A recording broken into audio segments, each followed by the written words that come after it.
Good morning, students. So this is our third revision session. So the last two classes we have revised about this first four chapters. Hope you have watched this video and followed the same. And today's session we are supposed to discuss regarding this chapter 5 and 6, that is digestion and absorption as well as respiration. Fine. So the first chapter, it is digestion and absorption. So here this is the first time we are going to write the test from these chapters. So actually I feel to go question wise. So hope, and the last two videos I said about this question pattern. So you will get 1 mark question, 2 mark question, as 3 mark question as well as 5 mark question. So biology students 10 1 words, 6 2 marks and 6 3 marks as well as 2 5 marks. So pure science students, you will get the double of each. Fine. Okay, let us go on this chapter, that is digestion and absorption. Fine. So here the first topic, it is digestive system. So the process of digestion. So what are the processes there? Of course, ingestion, digestion, absorption, assimilation as well as digestion. Okay, so this is the steps involved in this digestive system. Fine.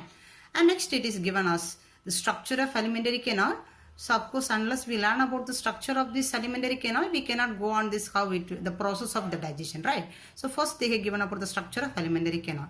So you know, so it may start from this mouth and it ends with anus. So this parts which is present within this region, so it is explained here. Fine. So as per that, the first one is this buccal cavity. So buccal cavity means we know it consists of this mouth, lips as well as this tongue and teeth as well as salivary gland. So these are the regions which is present in this buccal cavity. So page number 99. So this paragraph, it is given about this teeth, arrangement of this teeth. Fine. So there one term is given, it is a thecodon. Thecodon means here for mammals or human beings, this teeth is just socketed, kept inside the jaw. So that condition is known as thecodon. Diphodon means we know we have the two set of teeth, and milk teeth as well as the permanent teeth. So since two set is there, that is known as diphodon. Okay. Then it is known as heterodon. Heterodon means we know we have 4 types of teeth. Here 2 set of teeth, here 4 types of teeth. Incisor, canine, premolar, molar, right? Hence it is known as heterodon. Okay. Then arrangement of the teeth. So incisor, canine, premolar, molar is arranged in one particular manner. So that is as given as dental formula. It is 2 1 2 3 by 2 1 2 3. Okay. Then so the defect here, actually the problem which caused in this teeth, it is plaque formation. So here they said the calcium and the magnesium will deposit on the teeth. Actually we have to remove it periodically while brushing, or else it will form as a plaque. So this deposition only known as calculus. Okay. Then this plaque will move inside this gum region. So there it will cause this inflammation and the bleeding. So that condition is known as gingivitis. Fine. So this is regarding the teeth, they said. Okay. And the next paragraph is regarding the tongue. Fine. So here it consists of the papillae with the taste buds. Fine. And the next one is the pharynx, and it is leading to esophagus. So pharynx, we could say it is 2 opening is there. That is esophagus opening as well as a tracheal opening. So esophageal opening is known as gullet, underline it. And larynx, which is leading to trachea. So that larynx is closed with this one outer flap, that is known as epiglottis. Fine. Okay. Then regarding this esophagus here, right? And esophagus is connected with the stomach. So stomach, in between here, it consists of this, cardiac sphincter muscle. So in the stomach, actually the food will be grinded very well with the help of this gastric juice. So here this cardiac sphincter muscle only closing or controlling this movement of this food to the stomach. So if this cardiac sphincter muscle do not function, the food which is digested inside the stomach will return back. So that condition is known as GERD, gastroesophagus reflux disorder. Have you got? Okay. And this paragraph explain about the structure of this stomach. Fine. And here one term is given. There is this gastric rugae. That is gastric rugae means, so the stomach consists of certain folds inside, and this will stretch when the food is accommodated inside the stomach. That is known as gastric rugae. Underline it. Fine. and the stomach leading to the small intestine. So small intestine, we know it consists of the three regions, duodenum, jejunum as well as ileum. So duodenum consists of the Brunner's gland and it is secreting mucus and enzymes. Fine. And it is leading to this jejunum as well as the ileum. Ileum is actually the long coiled part, and there actually it consists of this microvilli. We know it is absorbing the nutrients, right? And it consists of these Peyer's patches. Then the villi, between the villi there is one depression, right? So if you know this figure, you can understand. So this is the villi, right? So between the villi there is a depression. So this depression is known as actually in a crypts. So this villi which is present, so between every villi there is a crypts. So this is known as crypts of Lieberkühn. So that also you can learn, right? Okay.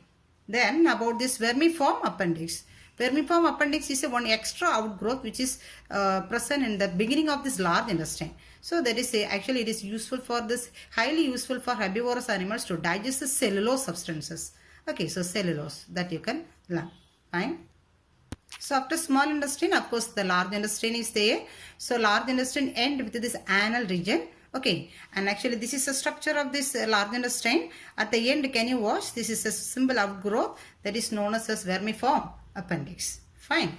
Okay. Then this anal region consists of the several fold. Vertical fold will be there, and it consists of this and arteries and the vein for blood supply. And it is called as anal columns. So sometimes this anal column may get enlarged and it is causing the piles, or it is known as hemorrhoids. So what is hemorrhoids, they can ask, right? So mark it as 3-mark question. Fine. And the next one is a histology of the gut. Gut in the sense actually it is as, intestinal region. So the intestinal region is known as gut. Especially we could say it consists of 4 layers. 4 layers will be there. That is serosa, muscularis, submucosa as well as mucosa. The innermost layer is mucosa. So this gut commences from esophagus until the rectum part. This is known as gut region. Okay. And here they said the serosa is made up of which is tissue. Muscularis is made up of which is tissue. Submucosa as well as mucosa is made up of which types of this tissue is present in it. It is explained in this histology of gut. Clear? Then the next one is the digestive glands. So this biological action or this digestive process is catalyzed by these enzymes. Fine. So we have this several glands to secrete this enzyme, especially in the buccal cavity. We know it is a salivary gland is there, right? Salivary gland is there, and salivary gland. Then the stomach consists of the gastric gland, and other than this very special glands, that is liver as well as pancreas is there, right? And this is a salivary gland. This is a salivary gland structure. So there is 3 salivary gland is there: parotid gland, submandibular gland, and sublingual gland. Parotid, submandibular as well as sublingual. Fine. And the duct of this each gland. So parotid gland duct is known as Tenson's gland, as well as this submandibular, which is present below in the cheek region. Okay, so that is known as submaxillary or submandibular gland, and this duct is known as Wharton's duct, and the duct of this sublingual gland is known as Bartholin's duct. So this duct name also you can learn. Fine. Then gastric gland, which is present in the stomach, and this gastric gland, the stomach is lined with these 3 types of the cells. Okay, so that is chief cells or peptic cells or zymogen cells. So this is secreting the enzyme, it is gastric enzymes. Okay, and other than this, it consists of goblet cells, it is secreting this mucus, and the parietal cells or oxyntic cells is secreting hydrochloric acid. Fine. And one more thing, it is an intrinsic factor. It is responsible for the absorption of B12. It is called Castle's intrinsic factor. So in the stomach, this B12 is absorbed, and this is known as a Castle's intrinsic factor. Clear? The next part is this liver. Actually, liver is the first line it is given. Liver is the largest gland in our body. Largest gland. It will be asked as a 1-mark question. Fine. And it consists of the 2 lobes. The structure, if you look, it consists of the 2 lobes, and each lobe consists of the lobules, fine lobules, and it is covered by the capsule that is called Glison's capsule. The lobule is covered by Glison's capsule, right? And so the liver is secreting the bile juice, and it is collected by the gallbladder, and it is collected by certain ducts. Okay, so this duct which is present in this liver is known as right as well as a left hepatic or liver duct. Then it is coming here and it is collecting this bile juice. It is stored in the gallbladder, and from the gallbladder the duct array is known as a cystic duct. Fine. And both is connecting here, that is known as a common bile duct. And this will connect along with this pancreatic duct. So the duct which is coming from the pancreas is known as a pancreatic duct, and the duct where there is common bile duct as this pancreatic duct is meeting. So this common duct is known as hepatopancreatic duct. So what do you mean hepato? Liver. Pancreatic means pancreas. So this is known as hepatopancreatic duct. Okay. And at this will open into the duodenum. So here one sphincter muscle is there to control these secretions. I mean to leaving the secretions. This is known as a sphincter of Oddi. Okay. So this is about this liver. And here apart from this bile secretion, the liver is doing some other functions that is given as a 5 points here, that also you can learn. Clear? The next one is pancreas. So pancreas is, as we said already, it is a exocrine as well as the endocrine gland. Exocrine part is secreting the enzymes, and the endocrine part consists of these islets of Langerhans, and it is secreting the hormones, that is insulin and glucagon. Fine. And the next one is this digestion of food and role of the digestive enzymes. So this is the process of digestion. How this food will be digested with the help of this digestive system along with these enzymes, right? So here it is given, first it is given digestion in the buccal cavity. So the digestion process is actually, it is going on in the first region, it is buccal cavity, second part it is stomach, and the third part is intestine. So this is a 3 sides where the digestion process is going on. Okay. And here digestion in the buccal cavity. In the buccal cavity, what are the nutrients will be digested? Hope he knows. Our major nutrients which should be digested here is carbohydrate, protein as well as lipid. So in this topic is clearly explained already in the video. So please go through the video before you learn this question, because this is one of the very important question. So there equation wise I have explained there. If you go through the equation, usually you can get these points. Okay, so what are the digestions takes place in the buccal cavity, or what are the digestions takes place in the stomach? What are the secretions will be there? Okay, then what are the digestions takes place in the small intestine? So that is equation wise it is given actually. Fine. So if you can write the equation and explain the same and as a content. So it will help you a lot. So please watch this video once again. I will repeat it. Fine. Okay. So here actually it's the last session in this digestion process which takes place in this intestine. Actually it is in this duodenum region, and actually liver and this pancreas will leave its secretion into the duodenum region. Hope you know, right? So first it is given about this, so this part it is given about this first part, bile secretion, because it is liver. And the second paragraph it is given about the pancreas. What are the pancreas secretion is there, right? And so liver secretion, pancreas secretion as well as intestinal secretion. So 3 will be meeting in this duodenal region where this digestive process will be ended. Fine. Okay. So the last part is actually it is succus entericus, means this enzyme which is secreted in the small intestine is known as a succus entericus. Fine. And the next title is absorption and assimilation of protein, carbohydrate and fat. So how it will be absorbed? So where there is absorption process takes place in the small intestine, especially in the ileum region. In the ileum part, this digested nutrients is there, fine nutrients. For example, glucose, amino acid and fatty acid and glycerol. So this is the finally digested nutrients, right? So this should be absorbed in the villi. So these particles has to move from one side to the next side. Am I right? So inside this intestine, it has to move inside this villi, right? So there it is one absorption or movement is there, one transformation is there. So this movement or transformation is going on by 3 methods: by active method or passive method or facilitated method. Fine. So always we know, so already they have explained it one. So movement of this substances takes place by 3 method. Active method in the sense the particles will move from lower concentration to the higher concentration. That is active method. So it is an energy needed process. So passive transformation means the particles will move from this higher concentration to the lower concentration. So it's a simple process, simple diffusion method. Okay, facilitated methods means to transfer the particles we need one supporting cells, that is as carrier molecule. So that is known as facilitated transfer. So by this three method only, the digested nutrients has been taken from this small intestine to the villi. Have you got? Okay. So this paragraph it is explained. Other than this small intestine and the places wherever it is absorption process is going on. In the mouth absorption process takes place. Stomach absorption is there and intestinal region absorption is there. But it is more in this, very limited in this mouth and stomach, more in intestine. Fine. And the last part is assimilation. Assimilation in the sense this the digested food is reaching to this nutrients is reaching to the cell. There the cell this by assimilation process it is producing this energy. Right. So that is about assimilation. The next topic is digestion. Here this after the digestion process this rough undigested waste will be eliminated out. That process is known as digestion. So that is known as deification. Fine. Okay. And next one is caloric value of carbohydrate, protein and fat. Caloric value. So first paragraph is said what are the percentage level of this each nutrients for one balanced diet for one normal adult. Okay, so what are the things is necessary? Here it is given. Then caloric value as well as a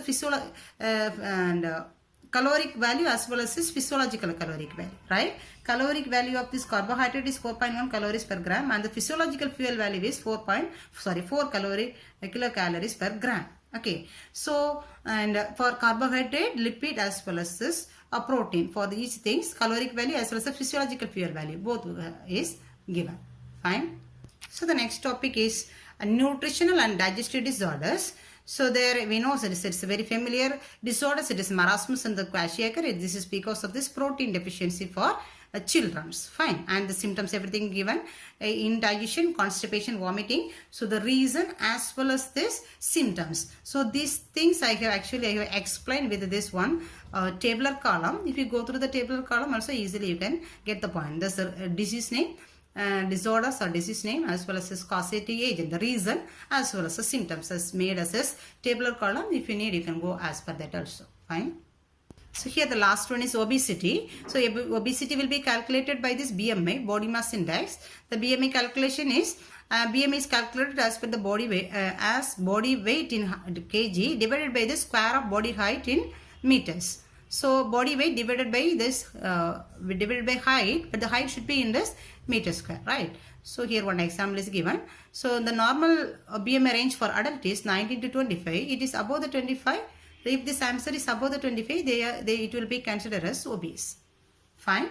So this is a somewhat highlighted part we have explained here to learn. So you pick it up these areas from this chapter and let us go for the next chapter. It is respiration. Fine. So the next chapter is respiration. So first here the first topic it is given as respiratory functions. So other than this, so when we say respiration, we used to feel there is an exchange of oxygen and the carbon dioxide. So there is actually this major function of this respiratory system. Other than this, what are the function will be performed? So that is given as this functions of respiratory system. Okay. And respiratory organ in various organisms. So for higher organisms, we are using so well developed this lungs for the respiration. From the lower organisms, if we see from the lower organisms, the different organs will be used for respiration. So here it is given about that different organs for respiratory process. Okay. And of course here also they said next one, human respiratory system. Here the structure of this human respiratory system is given, right? So this is human respiratory system. So it commences from the external nostril and it is leading to the nasal chamber and it leads to this nasopharynx region. Then it leads to this trachea. So trachea, it is the outer flap of this trachea is known as epiglottis. It is closing this inside this trachea. There is this larynx is there. So the larynx is closed by epiglottis. Then it is leading to trachea. Trachea will branch as a bronchi and it is subdivided as this bronchioles. So the division is a primary bronchi, secondary bronchi, tertiary bronchi, so sub branches will be there, right? And finally it will be enclosed with this alveoli. So that is about the structure of this respiratory tract. And here actually it is covered with this cartilaginous rings. The trachea, it is protecting this tracheal tube plus it is keeping this trachea always open to enter this gas exchange, right? Okay, so this is about the respiratory system, and this area it is clearly explained about this branches of this bronchi. So primary bronchi, the first it is a bronchi, and it is dividing as a first is a primary, this is a primary bronchi, and divide again it's a secondary bronchi, and it is dividing as a tertiary bronchi, and finally this is bronchioles, the fine bronchi is known as here, until here there is this cartilaginous rings, and here cartilaginous ring, and this branches cartilaginous plate will be there. Finally this bronchioles it won't be there. Okay, and this fine branch of this bronchioles which is closed with this alveoli is known as a respiratory bronchiole. So this is about the bronchiole, and this is about the alveoli. So this alveoli is connected with the blood capillaries. So the first it is actually pulmonary artery as well as the vein. So artery is supplying this oxygenated blood, actually deoxygenated blood here, and the pulmonary vein is collecting the oxygenated blood. So pulmonary vein branch is collecting oxygenated blood, pulmonary artery is collecting the supplying the deoxygenated blood. Do you get me? Okay, so this is about the alveoli. Clear? So this alveoli is covered with this thin squamous epithelial tissue, and it consists of two types of cells, that is type 1 cell as well as the type 2 cell. In the type 2 cell is secreting the substance that is known as a surfactant. Actually it is helping to for this alveoli without collapsing this process. Okay, then the next one is actually about this characteristic feature of respiratory surface. Actually the respiratory surface is alveoli. So what are the characters or features must be there for this alveoli to exchange the gases? So that is about this given here, right? And the next one here, the steps involved in respiration process. So what are the steps will be there? Like digestion, ingestion, likewise digestion, absorption. So here also how it is coming from this lungs to this to the tissues. So that process is given as step by step. Fine. Next one is this mechanism of breathing. So mechanism of breathing is a very simple process, and there is two processes there, inspiration as well as expiration. For inspiration, what are the muscles and what are the process may occur, and the same opposite it will occur for this expiration. So it is very simple. So listen. Actually, if you go for this events in inspiration and expiration, easily you can differentiate the points for inspiration as well as expiration also. Then you can get the points also very easily. But you have to write along with this diagram for mechanism of breathing. Okay, so in the old edition it is given in the page number 130, but new edition the page number may change. Fine. So this is actually one of the very important area. Usually they used to ask this questions from here. Respiratory volumes and capacities. So capacity and the volume, there is a difference, of course, right? So capacity means, so for example, 1 liter bottle is said the capacity is 1 liter, but only 250 ml of oil is inside, means the volume is 250 ml. So there is a difference between these two, right? And here the respiratory volume, the capacity is set in formula is given. The first one is tidal volume. Tidal volume is the amount of air inspired and expired with each normal breath. So one normal breath, amount of air which is going inside and which is coming out, that is known as and tidal volume, that is TB. Okay, and this amount is 500 ml. Okay, and so which means normal human adult can inspire and expire approximately 6,000 to 8,000 ml of air per minute. During vigorous exercise, the tidal volume is about 4 to 10 times. Fine. So because for each minute, the person used to breathe, normal adult used to breathe 12 to 16 times. So for one breath is 500 ml in the sense, then therefore for 12 to 16 minutes, how much volume of this air is moving inside? That is inspiration and expiration. Normal inspiration and expiration, it is 6,000 to 8,000 ml. Fine. So the next one is this inspiratory reserve volume and expiratory reserve volume. So normal breathing we said 500 ml, right, for inspiration and expiration. But so other than this normal breath, when we take one deep breath, so other than extra than the normal breath, how much volume of air we will take extra when we do one deep inspiration? That's the inspiratory reserve volume. That is actually it is 2,500 to 300 ml, right? And expiratory reserve volume also the same. Other than this normal expiration, after one deep inspiration, how much air we will expire out? Okay, that volume will be more, right? So that is actually 1000 to 1100 ml. But actually, can you notice here, inspirator reserve volume, maximum inspiration is, it is 2500, then which means there is at least 2000 ml has to expire out, no? But it is less, that is 1000 to 1100. Then what about the rest? So the rest actually residual volume. So not all the air which has come inside during deep inspiration is not going outside through expiration. So rest of the things is staying inside, remaining inside this respiratory tract, that is 1100 to 1200 ml. That is known as the residual volume. Do you get me? Okay. Then actually respiratory capacity, actually this is the volume. So how much capacity is there in this lungs for? So that is actually, it is respiratory capacity. The first one is vital capacity. So vital capacity formula is ERV plus TB plus IRV. So how much volume is it? Normal breathing, actually we said TB, right? Tidal volume. When we take one deep inspiration, that is IRV. And deep expiration ERV. So all together one capacity is there inside the lungs. That is known as vital capacity. Fine. Then inspiratory capacity means, EIC means normal inspiration, it's a tidal volume. And if we take one deep inspiration, that is IRV. So these two together we could say it is inspiratory capacity. Fine. Then expiratory capacity also is the same. TB is a normal expiration and ERV means extra. That is after deep inspiration, deep expiration, that is ERV. Okay.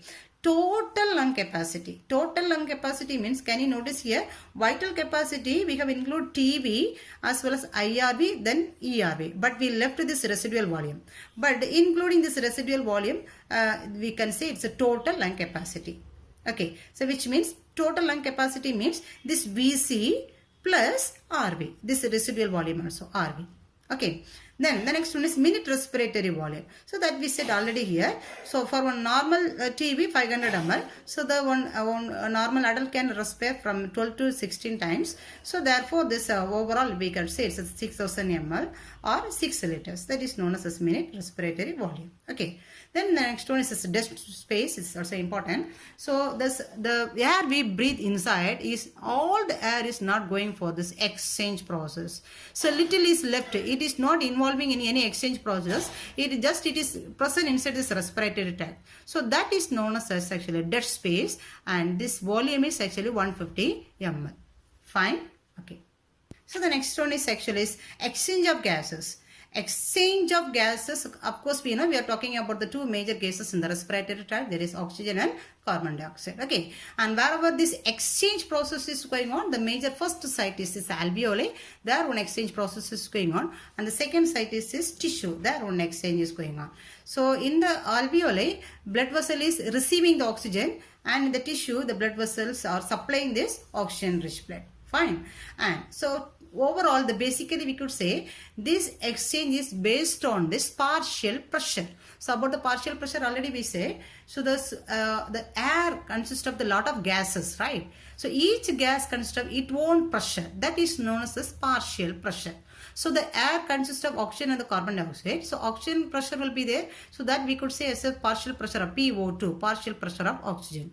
So partial pressure of carbon dioxide we could say PCO2. So as per this partial pressure only, by diffusion process this exchange is going on, right? So when the gases will move from higher concentration or higher partial pressure to the lower partial pressure by simple diffusion method. Do you get me? So higher partial pressure to the lower partial pressure, these gases will exchange. So this is the process, it is explained here. So please watch this video also once again, you can get it easily. Fine.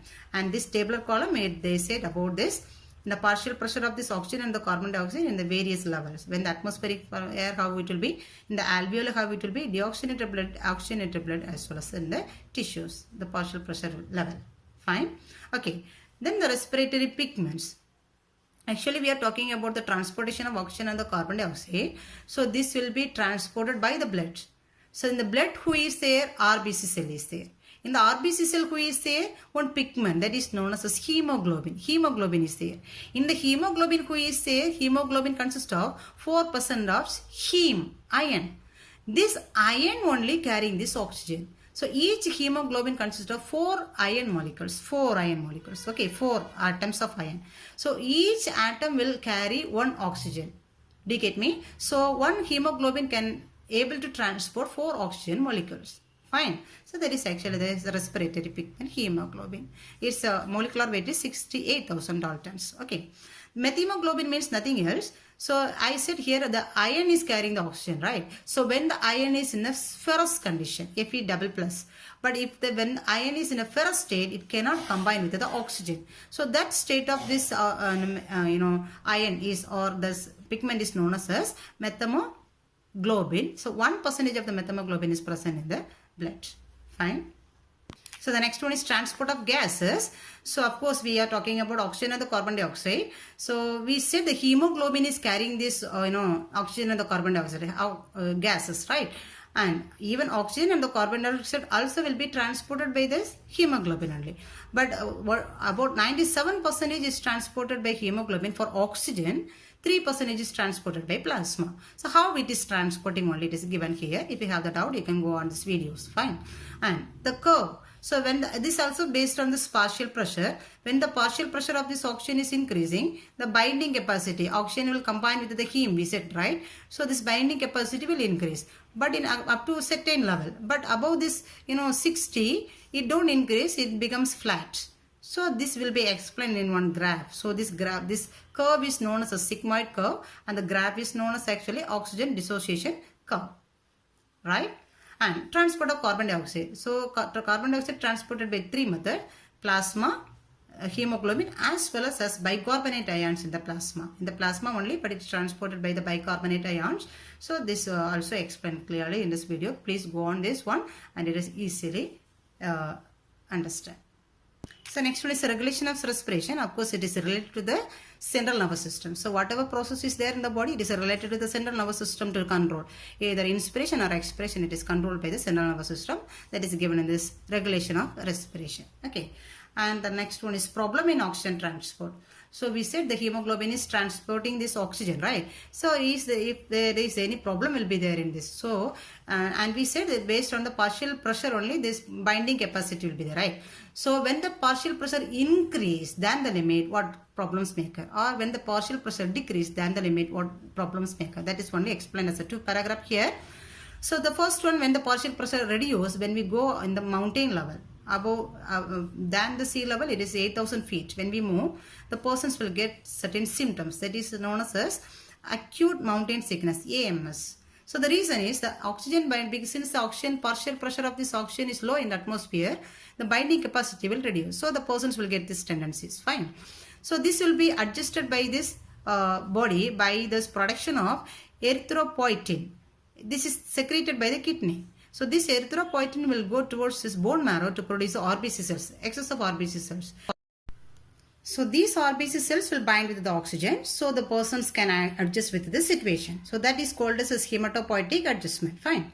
In the next situation, when the person goes deep to the sea level, oxygen level will reduce. So the persons will consume lot of air, and the air consists of nitrogen. So the persons will blood nitrogen level will increase. That condition is called nitrogen narcosis. So the person will come to the surface of this water immediately to leave this nitrogen. So that condition is called bends or decompression. So when they come immediately in the blood, air bubbles may form. So that's why it may block this blood vessels. So these are the symptoms there for this scuba divers.